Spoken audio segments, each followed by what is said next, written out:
결론적으로는 뱀은 사탄이 맞습니다. 네, 저는 조금 다른 생각을 가지고 있거든요. 네. 어떤 생각? 요한계시록 12장이 말하는 옛 뱀은 그게 고대 리워야단이나 탄닌 같은 존재가 아니었을까. 예, 그들이 그렇게 지금 신화화하고 있는 대상이 결국에는 타락한 이 중앙성. 그러면은 그러니까 랍비유대교 안에서는 사탄은 하나님이 창조한 걸로 보는 거고. 네. 그러면 기독교 안에서는 그런 건 없잖아요. 예. 그건 모호한 걸로 물음표로 남아 있는 거죠. 예. 제가 이제 그게 핵심이라고 생각해요. 네. 왜냐하면 이 성전기 문헌에서는 굉장히 밝히고 싶어하고 이야기하고 싶어 했던 게 이제 악의 기원인데 네. 끊임없이 얘기하려고 하는데 그러다 보니까 이제 창세기 6장을 기반으로 해서 감시자들의 타락 이야기 막 이제 발전하는데 제가 그냥 봤을 때 신약 성경에 들어오면 특히 악의 기원에 관련된 이야기가 싹 빠지는 것 같아요.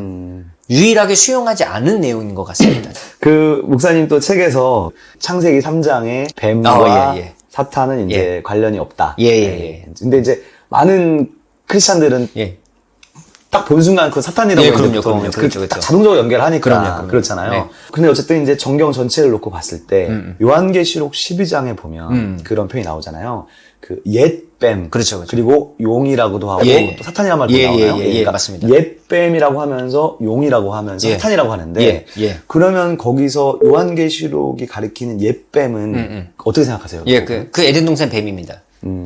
거기서는 이제 이미 이제 그렇게 이미 수용이 끝났죠. 그렇게 된 거로 그렇죠. 보시는 거군요. 맞습니다. 네. 그러니까 오히려 질문을 이제 저한테 하시는 분들도 제가 요한계시록에 나타나거나 그 외에 나타나 있는 어떤 뱀과 사탄의 연관성에 대해서 그럼 뱀은 사탄이 아닙니까? 아니요, 맞긴 맞는데 그게 수용의 과정 속에서 이렇게 결론이 되었다는 과정을 알고 둘을 적용시키는 거와 모르는 상태로 그냥 하는 거와는 좀 차이가 있을 수 있습니다. 근데 결론적으로는 뱀은 사탄이 맞습니다. 네, 저는 조금 다른 생각을 가지고 있거든요. 어떤 생각 갖고 계세요? 물론 뭐 저도 정답은 아니고 저는 거기서 옛뱀이 창세기라고 생각한다기보다는 저도 논문이 비슷한 주제였어가지고 저는 이제 혼돈과의 투쟁 모티브였거든요. 시편 74편에 이제 용도 나오고 리와단도 나오고 뱀도 나오고 막 나와요. 제 관심 있는 나는 고대 괴물들.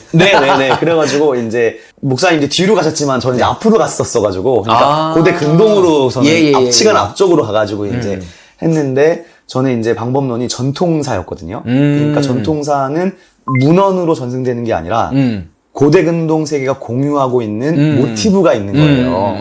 그게 전통사가 이제 그런 건데 그런 점에서 앞비가 그런 말을 한 사람이 있었다고 하더라고요. 구약 성경에는 천직 창조에 대한 7가지 버전이 있다. 창세기 1장도 있고 예를 들면 잠언 8장에도 있고 뭐 제 논문이었던 시편 14편도 있고 그러니까 창세기 1장에만 창조 이야기가 있는 게 아니라 그 앞에도 약간 좀 느낌상 보여주는 것들이 있는데 근데 시편 74편에 따르면 옛적에 거의 캐뎀이라고 나오거든요. 완전 태고적에 하나님과 용의 싸움이 있는 거예요. 근데 이제 시편 74편에는 그 용이 이제 복수로 나오거든요. 그래가지고 이제 그 복수가 장엄의 복수냐 뭐 여러 가지가 있는데 근데 바알 신화로 넘어가면 용의 머리가 7개인가 그래요. 그래서 그 시편 14편이 되게 문학적으로 아타가 7번 딱 나오면서 그 하나님이 대가리를 박살내는 그런 거거든요. 근데 요한계시록에도 용의 머리가 7개인가 12개인가 그렇잖아요. 근데 이제 신약의 학자들을 제가 이제 논문 쓰면서 계시록 주석을 보면서 많은 사람들은 이집트에 찾거나 헬라에서 찾거나 그게 어떻게 왔을까를 찾는데 저는 이제 우리 구약을 하다 보니까 고대근동에서 이제 오면 바알 신화에도 그렇고 너무 명확한 거예요. 머리 숫자도 똑같고 그래서 저는 이제 그런 생각을 한 거죠. 요한계시록 12장이 말하는 옛 뱀은 그게 고대 리워야단이나 탄닌 같은 존재가 아니었을까. 창세기 3장의 뱀이라기보다는 그런 생각을 한번 해봤죠. 충분히 그럴 수 있어요. 충분히 가능할 것 같습니다. 그래서 하여튼 저도 이제 그런 비슷한 주제에 관심이 많았다. 너무 좋은 주제입니다. 그러면 나중에 결국 이 계시록의 저자가 그러면 고대 괴물들이랑 사탄이랑 얘네를 다 묶어버렸나요? 갑자기 그거 궁금해지네요. 근데 어쨌든 요한계시록의 저자가 이제 구약을 너무 잘 알고 있었다는 것은 자명하고 그 다음에 이제 뭐 다니엘도 인용하고 그러잖아요. 그러니까 묵시문학이니까 근데 묵시문학의 중요한 특징 중에 하나가 고대 근동 신화 중에서 그 전사로서 하나님 모티브를 많이 가져오잖아요. 그러다 보니까 투쟁 모티브가 들어올 수밖에 없더라고요. 혼돈과의 투쟁 모티브가. 그래서 이제 그런 모든 것들의 수용의 총합이 이제 요한계시록이 아닐까 그런 생각을 평소에 이제 가지고 있었죠. 요한계시록에서는 이제 이 사탄이 단순히 사탄이 아니라 로마 제국으로 이제 역사화가 되어져 있잖아요. 구약도 시편 같은 데 보면 그런 혼돈과의 수신 모티브, 이사야도 그렇고 그게 바벨론으로 역사화가 되어져 있거든요. 그러니까 결국은 구약에서 그러니까 구약에서는 바벨론이라는 세력 이면에 사탄이 있다는 거는 잘 드러나지 않지만 신약에는 이제 그게 확 이제 딱 드러난 거잖아요. 그래서 제가 이 목사님 책을 보면서 든 생각이었는데, 그러니까 기독교인들은 이제 로마에게 굉장히 박해를 받았고, 신약 성경의 문헌도 좀 이제 안티 로마적인 성향도 많이 있다 보니까, 그래서 이제 사탄에 대한 수용이, 그러니까 유대인들은 그냥 제가 아는 짧은 지식으로는 좀 로마하고 관계가 좋지 않았나요? 네. 그런 사람들이 있었죠. 그래가지고 좀 그게 달랐던 건 아닐까 하는 생각을 혼자 그냥 한번 해봤는데, 이런 건 어떻게 생각하시나요, 목사님? 그럴 수도 있다라고 생각을 하긴 하는데요. 그래서 충분히 그럴 수 있다 생각하는데, 신약 성경에서 이제 특히 이제 복음서에 나타난 그런 어떤 사탄에 대해서 쭉 설명을 할 때, 이거는 어떤 천상적 존재의 사탄이 아니라, 그때 당시에 있었던 대적들을 비유적으로 다 표현한 거다. 복음서에도요? 예, 복음서에도. 그렇게 아마 해석한. 근데 보통 이제 사회학적으로 뭔가 그 방법론을 찾으시거나 이런 분들은 사탄은 이게 다 이제 비유적인 이미지지 다 실제 하는 사람들이야. 이렇게 보는 해석들이 분명히 있습니다. 있어서 저는 충분히 가능할 거라고 보는데. 근데 이제 수용의 과정에서 만약에 놓고 보자면 그럼 많이 이게 또 뒤틀리는 본문들이 많이 생기거든요. 인격적이고 천성적인 존재로서의 수용을 하는 과정 속에서 갑자기 얘가 이제 사람에게 적용이 된다. 이제 이러면 이제 여러 가지 문제들이 좀 생기고. 그래서 물론 그런 방향으로 선택할 수도 있겠지만 그러면 결국 또 맥락 안에서 다 찾아내야 되잖아요. 스가랴에서 그러면 여기서 이 대제사장 여호수아를 반대하는 세력은 누군가? 물론 있어요. 보는 사람들이. 반대 세력으로 보는 어떤 제사장 그룹으로 보는 사람들이 있고. 욥기의 천상의 존재는 또 누군가? 여기 또 약간 물음표고. 그러면 역대상에서 인구조사를 지시했던 사람은 또 누군가? 그렇죠. 그런 맥락을 다 찾아낼 수 있으면 그냥 사람으로 쭉 보는 것도 될 수 있겠지만, 그럼 이제 제가 방법론으로 사용했던 개념사와도 좀 틀려지게 되고, 수용의 역사에서도 좀 뭔가 많은 부분이 생각나게 되고, 그래서 저는 이제 이성전기, 특히 이성전기가 막 지나면서, 물론 구약성경은 조금 혼란의 시기가 있었다고 생각하지만, 이성전기를 지나면서 이런 인격화된 존재로서의 사탄을 계속해서 인식했던 이유가 유대인들은 사실 오랫동안 그 고난을 받은 민족이잖아요. 이미 뭐 아수르부터 시작해서 바벨론, 뭐 이후에 뭐 그리스, 로마 계속 그러는 동안 사람들이 이런 생각을 하지 않았나. 제가 찾아본 맥락에서는요. 그게 뭐냐면 저 악인 이 죽으면 이 악이 끝나지 않을까. 근데 그 악인이 죽어도 악이 끝나지 않고 계속 악이 등장하는 거죠. 그래서 사람들의 생각에 악인을 존재하게 만드는 그것도 시대를 넘어서서 어떤 존재가 있어야 이 악이 계속 존재한다고 밖에 설명할 길이 없다. 그래서 아마 그들이 그걸 어떻게 표현할까 하다가 분명히 페르시아의 영향을 받고 뭐 다른 영향을 받아서 이원론으로 이게 설명이 가능한 거구나 라는 아마 그런 영향을 좀 받아서 악 쪽으로 이제 생각을 좀 많이 하게 되고, 그러면 우리가 갖고 있었던 용어들 중에서 악과 가장 가까운 인물은 사탄인 거죠. 그런 식으로 그들이 갖고 있는 생각을 이제 표출해내기 시작하니까 아마도 이제 저는 이 구약에서부터 제2성전기까지는 이제 개념사라는 방법론을 사용했기 때문에 계속 이제 사탄의 개념이 이제 발전을 하고 이성전기에서는 이제 개념이 딱 멈추고 그다음부터는 이제 수용의 역사들만 딱 나타나는 걸 봤을 때 아마도 사람으로 보는 것도 큰 틀 안에서는 포함이 돼 있을 수 있겠지만 아마도 더 오랜 세월 동안 끝나지 않은 악을 보면서 그 이면에 있는 영적인 존재에 대해서 분명히 생각했을 것이다. 이제 맥락에서. 그러면 결국에는 이제 그러니까 제가 궁금한 거는 그러니까 그 천사의 타락 모티브인 거죠. 맞습니다. 그런 타락한다는 생각, 사상. 그게 에녹서의 저자가 지어냈다기보다는 무언가 그런 게 있었기 때문에 받았을 거라는 생각이 좀 들었거든요. 뭐 아카드 문헌이든 페르시아든 간에 뭔가 그런 사고가 이미 있지 않았을까라는 생각이 들었어가지고. 거기까지는 제가 연구를 못했습니다.